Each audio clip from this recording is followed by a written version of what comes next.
Hello, guys. First off, excuse the construction behind me. Our house flooded at the end of August, and it was about $80,000 worth of damage. So we are still in construction from repairs from that. So, anyways, the book I read this time is Something from the Oven by Laura Shapiro. It was originally published in 2004. I read this book cover to cover, every word of every page. I did not like this book. It was not what I was expecting.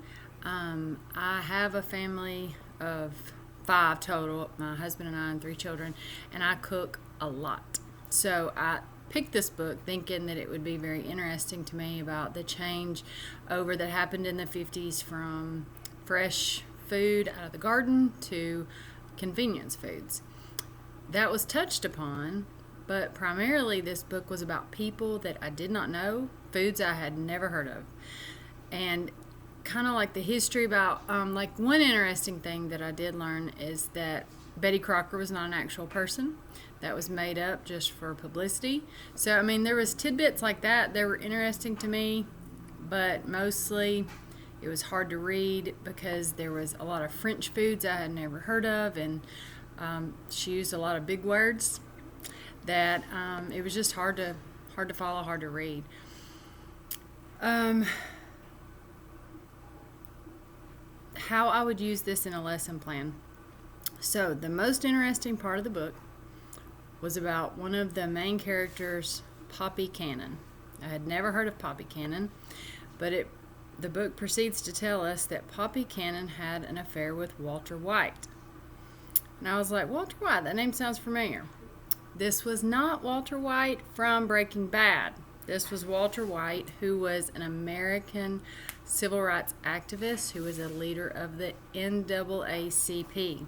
So that's how I would use this book in my lesson plan. I found an Alabama standard for 6th grade that says, describe reform movements and changing social conditions during the progressive era in the United States.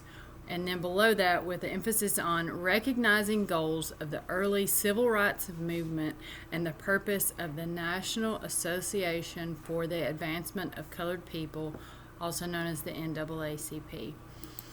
So that's what I'm going to run with as far as my lesson plan. I'm going to... the book does tell the story about how Walter White was of African American descent. However, he was fair-skinned, blonde-haired, blue-eyed. So he actually went into the South kind of as a spy to investigate lynchings, and he really devoted a lot of his time and effort into trying to get lynchings to be outlawed. So that's where I would go with the lesson plan, is talking about Walter White and his work for the NAACP and how he was able to infiltrate the South as a spy.